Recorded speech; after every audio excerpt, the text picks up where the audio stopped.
प्रज्ञा को रील्स बनाने का बड़ा ही क्रेज है और वो दिन भर रील्स बनाती रहती है। खाते पीते घूमते फिरते घर में कॉलेज में रील्स बनाने के कारण प्रज्ञा पूरे कॉलेज में हाईलाइटेड है। जहां उसकी रील्स सभी को पसंद आते हैं, वहीं मनीषा चिंता में डूबी रहती है। एक रोज जब खाते हुए प्रज्ञा रील्स बना रही होती है, तब मनीषा कहती है, 1 मिनट भी चैन नहीं है इस लड़की को। ये नहीं कि खाना तो आराम से खा ले, लेकिन नहीं, अरे थोड़ी देर रील्स नहीं बनाओगी तो आसमान नहीं टूट पड़ेगा। अरे मम्मी, इसी को तो कहते हैं डिटर्मिनेशन। तुम नहीं समझोगी ये सब। भगवान, इस लड़की को सद्बुद्धि दे। जब देखो तब टेढ़ा बाका मुंह बनाती रहती है। मनीषा की बात का प्रज्ञा पर जरा भी असर नहीं होता और वो खाते खाते रील्स बनाती रहती है। दिन बीतने लगते हैं और देखते देखते प्रज्ञा का कॉलेज भी खत्म हो जाता है। आए दिन कोई ना कोई मनीषा को प्रज्ञा की शादी करवाने का सुझाव दी जाता है। सब ठीक ही कहते हैं, प्रज्ञा की शादी कर देनी चाहिए। अपने घर के काम काज में व्यस्त हो जाएगी तो खुद ही ये रील्स और नाच गाना बंद हो जाएगा। मनीषा और प्रेम प्रज्ञा के लिए एक अच्छा लड़का ढूंढने लगते हैं और तभी विकी का रिश्ता प्रज्ञा के लिए आता है, जिसने प्रज्ञा को उसकी रील्स देखकर पसंद कर लिया था। अगले दिन विकी अपने माता पिता के साथ प्रज्ञा के घर पहुंच जाता है और प्रज्ञा साड़ी पहने हाथों में चाय की ट्रे लिए उनके सामने आती है। जब विकी को पसंद है तो हमें भी बहू पसंद है। बहन जी, आप बारात की तैयारी कीजिए। एक बार लड़का लड़की अकेले में बात कर ले तो अच्छा रहेगा। हाँ हाँ, क्यों नहीं। मनीषा विकी को प्रज्ञा के कमरे में भेजती है, जहां प्रज्ञा पहले से ही रील्स बना रही होती है।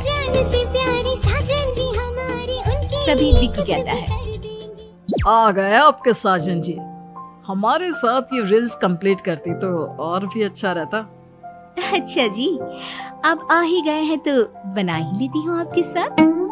दोनों मिलकर रील्स बनाते हैं। जब वी मीट और तुरंत पोस्ट भी कर देते हैं। फिर विकी कहता है, जब आप साड़ी में चाय लेकर आई तब मुझे लगा कि कहीं मैं गलत घर में तो नहीं आ गया। अब सही है। दोनों की शादी पक्की हो जाती है और शादी के दिन भी प्रज्ञा रील्स बनाने से चूकती नहीं।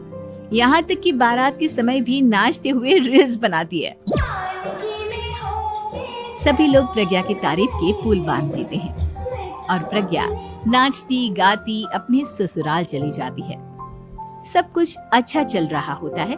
प्रज्ञा यहाँ भी दिन भर हर चीज की रील्स बनाती रहती है। लेकिन कुछ दिनों के बाद जब सुनीता कहती है, बहू, ये रील्स के साथ साथ कुछ काम भी कर लिया करो। वैसे तुझे और क्या क्या बनाना आता है? मम्मी जी, वैसे तो सब कहते हैं कि मैं सब कुछ अच्छा बनाती हूँ, लेकिन मुझे लगता है कि मैं मैगी अच्छा बना लेती हूँ। हाँ, कॉफी भी अच्छा बना लेती हूँ और मुंह तो सबसे अच्छा बना लेती हूँ। हैं? अच्छा अच्छा। सुनीता अपना माथा पकड़ लेती है और कहती है, बहू, कुछ खाना बनाना भी सीख लेती। मम्मी जी, मैं लंबी प्लानिंग कर रही हूँ। जल्दी ही मैं इतनी फेमस हो जाऊंगी कि मुझे पैसे मिलने लगेंगे। हम दोनों सास बहू राज करेंगे, राज नौकर काम करेंगी और लोगों की तो लाइन लगेगी हमसे मिलने के लिए। तेरा दिमाग खराब हो गया है क्या बहू? हंसी मजाक तक ठीक है, लेकिन इस तरह घर नहीं चलते। जितना जल्दी हो इस घर के तौर तरीकों को सीख लो। प्रज्ञा मुंह घुमाकर चली जाती है और तुरंत उसी वक्त एक रील बनाती है। ये देख सुनीता का गुस्सा 7वें आसमान पर चला जाता है और विकी के घर आते ही सुनीता उसे सब कुछ बताती है। विकी भी अब प्रज्ञा की इन हरकतों से परेशान हो जाता है। तुम टेंशन मत लो मम्मा, मैं देख लूंगा। विकी कमरे में जाता है तो देखता है कि प्रज्ञा रील्स बना रही है। विकी बड़े ही प्यार से प्रज्ञा से कहता है, प्रज्ञा, इन सब के लिए मैं तुम्हें मना नहीं कर रहा हूँ, लेकिन फिर भी हर वक्त तो ये अच्छा नहीं लगता ना। समझने की कोशिश करो, मुझे भी तुम्हारा थोड़ा वक्त चाहिए।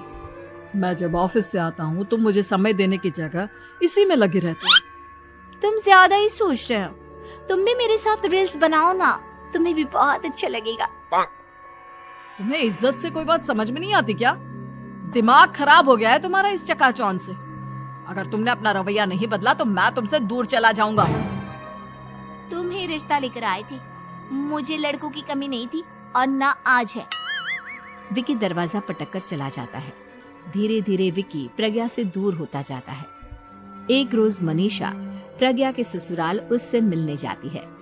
तब सुनीता उससे कहती है, बहन जी अब आई हैं तो कुछ दिन यहाँ रहकर जाइएगा, आप ही का घर है। हाँ मम्मी, बहुत दिन हो गए तुम्हारे साथ एक भी रील नहीं बनाई मैंने। प्रज्ञा तुरंत अपने फोन में रील्स ऑन कर लेती है। ये सब मुझसे नहीं होता। तेरा ये भूत अभी तक नहीं उतरा क्या? बहन जी आप कुछ कहती नहीं क्या इसे? जब आप ही कुछ नहीं कर पाई तो मैं कर ही क्या सकती हूँ। सास तो वैसी ही बदनाम है। शाम को घर की लाइट चली जाती है और मनीषा प्रज्ञा से कहती है, मेरे घुटनों में बहुत दर्द हो रहा है, तू लाइट का कुछ इंतजाम करना बेटा। अच्छा कैंडल जला देती हूँ मम्मा।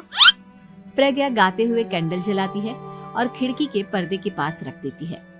मनीषा जिसे बहुत दर्द हो रहा है वो सो जाती है और प्रज्ञा हमेशा की तरह अपने रील्स में लग जाती है। उधर कैंडल की वजह से पर्दा आग पकड़ लेता है और मनीषा के कमरे में आग लग जाती है। बचाओ, कोई है, बचाओ। सभी भागते हैं और विकी कमरे की आग बुझाने में लग जाता है, लेकिन तब तक मनीषा आधी जल चुकी थी। मनीषा की हालत देख प्रज्ञा रोने लगती है।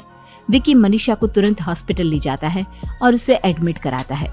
विकी प्रज्ञा से कहता है, देख लिया ना, तुम्हारे इस नाच गाने की वजह से आज तुम्हारी माँ की जान जाते जाते रह गई। अब पता नहीं तुम और क्या चाहती हो। उधर डॉक्टर कहते हैं, इनकी हालत बहुत नाजुक है, आधे से ज्यादा जल चुकी है। प्रज्ञा रोती हुई मंदिर में जाती है और भगवान के आगे जाकर कहती है, भगवान मेरी माँ को ठीक कर दो, मैं कसम खाती हूँ हाथ से ये रील्स बनाना छोड़ दूंगी, बस मुझे मेरी माँ वापस मिल जाए। 2 दिन बीत जाते हैं और मनीषा खतरे से बाहर आ जाती है। पेशेंट अब ठीक है, आप लोग उनसे मिल सकते हो। सब कोई मनीषा से मिलता है और प्रज्ञा सबके सामने अपना फोन तोड़ देती है। मुझे माफ कर दो मम्मा, मैंने तुम लोगों की बातों को नजरअंदाज किया। बेटा कोई भी चीज जरूरत से ज्यादा खराब है। मैंने तुम्हें रील्स बनाने से कभी मना नहीं किया, लेकिन हर वक्त एक ही चीज तो सही नहीं है। मैं समझ गई हूँ मम्मा, आई एम सॉरी। प्रज्ञा उस दिन से रील्स बनाना छोड़ देती है और पूरी तरह से अपने घर में लग जाती है।